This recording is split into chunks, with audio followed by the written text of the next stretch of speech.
ഹരിപ്പാട് കരുതൽ ഉച്ചയൂണ് കൂട്ടായ്മയുടെ നേതൃത്വത്തിൽ ഉണ്ണിയപ്പ ചലഞ്ച് സംഘടിപ്പിച്ചു. നിർധനരായ 2 ക്യാൻസർ ബാധിതർക്ക് കൈത്താങ്ങാകാനാണ് ഏവൂർ ക്ഷേത്രത്തിന് മുന്നിൽ 227ാമത് ചലഞ്ച് സംഘടിപ്പിച്ചത്. ഹരിപ്പാട് കരുതൽ ഉച്ചയൂണ് കൂട്ടായ്മയുടെ നേതൃത്വത്തിൽ നിർധനരായ 2 ക്യാൻസർ ബാധിതരെ സഹായിക്കാനായി ഉണ്ണിയപ്പ ചലഞ്ച് സംഘടിപ്പിച്ചു. ഏവൂർ ക്ഷേത്രത്തിന് മുന്നിലാണ് ചലഞ്ച് സംഘടിപ്പിച്ചത്. ഏവൂർ സ്വദേശിനികളായ കവിത, ശുഭ എന്നിവരുടെ ചികിത്സയ്ക്കായി പണം സമാഹരിക്കുന്നതിനാണ് ഉണ്ണിയപ്പ ചലഞ്ച് സംഘടിപ്പിച്ചതെന്ന് കരുതൽ ഉച്ചയൂണ് കൂട്ടായ്മ ചെയർമാൻ ഷാജി കെ ഡേവിഡ് പറഞ്ഞു. ഏവൂർ ക്ഷേത്രത്തിലെ സപ്താഹം അവസാനിക്കുന്ന ദിവസമാണ് കരുതൽ ഉച്ചയൂണ് കൂട്ടായ്മ 227ാമത് ചലഞ്ച് സംഘടിപ്പിച്ചത്. ചലഞ്ച് ഏവൂർ ക്ഷേത്രത്തിലെ കീഴ്ശാന്തി ഉദ്ഘാടനം ചെയ്തു. ഗ്രാമപഞ്ചായത്ത് അംഗങ്ങളായ ശ്രീലക്ഷ്മി, സുരേഷ് ബാബു, കവിത, ഉണ്ണി, കരുതൽ ഉച്ചയൂണ് കൂട്ടായ്മ പ്രവർത്തകരായ സുന്ദരം പ്രഭാകരൻ, ജോൺസൺ, മനോജ്, അഷ്റഫ്, റിയാസ്, അനീഷ്, റോയി, അനിൽ തുടങ്ങിയവർ നേതൃത്വം നൽകി. വളരെ പ്രതികൂലമായ സാഹചര്യത്തിൽ ഈ കരുതൽ ഉച്ചയൂണ് കൂട്ടായ്മയുടെ 227ാമത് ചലഞ്ച് അവസാനിച്ചു. ഇവിടെ നിൽക്കുന്ന ആരും കരുതിയില്ല, ഞാൻ ഉൾപ്പെടെ കരുതിയില്ല ഈ 90,010 രൂപയുമായി ഇങ്ങനെ നിൽക്കാൻ പറ്റും. ഞങ്ങൾ മഴയായതുകൊണ്ടാണ് പ്രേതനായ രാജുവച്ചന്റെ ചേട്ടന്റെ വീട്ടിൽ, അനിയന്റെ വീട്ടിൽ ഇങ്ങനെ നിൽക്കാൻ പറ്റും. അല്ലെങ്കിൽ ഞങ്ങൾ സാധാരണ ആ ചലഞ്ച് നടത്തുന്ന സ്ഥലത്ത് വെച്ച് തന്നെയാണ് പൈസ എണ്ണി തിട്ടപ്പെടുത്തി കൊടുക്കുന്നത്.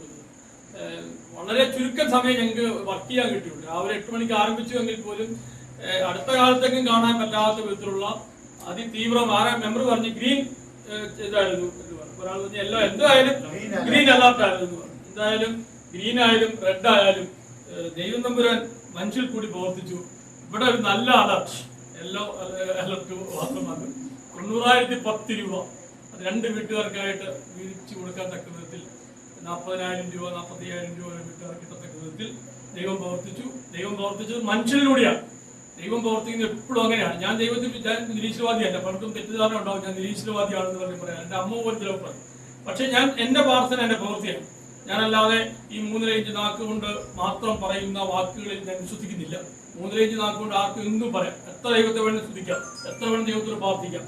പക്ഷെ ആ പ്രാർത്ഥനയേക്കാൾ അർത്ഥവത്തായതുള്ളത് ഇങ്ങനെയുള്ള അധ്വാനത്തിൽ കൂടി ഓരോ കുടുംബങ്ങൾക്ക് ആശ്വാസമായി മാറുമ്പോഴാണ് അവിടെയാണ് ദൈവം പ്രവർത്തിക്കുന്നത്, അവിടെയാണ് ദേവാലയം. അല്ലാതെ 8 കോടി രൂപയുടെ അല്ലെങ്കിൽ 10 കോടി രൂപയുടെ പുനരുദ്ധാരണം നടത്തുന്ന ദേവാലയങ്ങളിലല്ല ദൈവം ഇരിക്കുന്നത്. ഇന്ന് ദൈവം ഇരിക്കുന്നത് ഈ പറയുന്ന അച്ഛന്റെ മകൾ മെഡിക്കൽ കോളേജിലാണ്. മറ്റൊരു രോഗിയുടെ ഒരു മകൾക്ക് ഞങ്ങൾക്ക് കരുതൽ ഉച്ചയൂണ് കൂട്ടായ്മയുടെ വളരെയധികം സഹായിച്ച ഒരു കുടുംബമാണ്. ആ കുടുംബത്തിലെ അമ്മ രോഗിയാണ്. അവർക്കൊരു 10 രൂപ കൈ കിട്ടിയാൽ, ഒരു ഹോസ്പിറ്റലിൽ കൊണ്ടുപോയി വണ്ടിക്കൂലിക്ക് 10 രൂപ കിട്ടിയാൽ പ്രയോജനമുള്ള സമയത്ത് അവിടെ 3 ഇഞ്ച് നാക്കുകൊണ്ടുള്ള പ്രാർത്ഥനയല്ല വേണ്ടത്, അവിടെ നമ്മുടെ പ്രവർത്തനമാണ് വേണ്ടത്. അച്ഛന്റെ കയ്യിലോട്ട് ഈ പൈസ പ്രതീകാത്മകമായി ഏൽപ്പിക്കുന്നു. മെമ്പർമാരൊക്കെ വിളിച്ചു. ഈ സുരേഷ് ബാബുവും ശ്രീലക്ഷ്മി 2 മെമ്പർമാരുടെ അധ്വാനം, ഇവിടെ കൂടിയിരിക്കുന്ന ഉണ്ണി മെമ്പർ, കവിത മെമ്പർ, ഇവിടെ കൂടിയിരിക്കുന്ന മിനി, ഇവിടെ കൂടിയിരിക്കുന്ന എല്ലാവരുടെയും ഓരോ മുഖങ്ങളും അധ്വാനം നിസ്സാരമല്ലായിരുന്നു. ഈ പ്രവർത്തനമാണ് ഇത്ര രൂപ ഇത്ര ചുരുങ്ങിയ സമയം കൊണ്ട് കിട്ടിയത്. ഈ പൈസ തുടർന്ന് അക്കൗണ്ടിൽ നിക്ഷേപിക്കാൻ വേണ്ടി ഉണ്ണി മെമ്പറെ ഈ പൈസ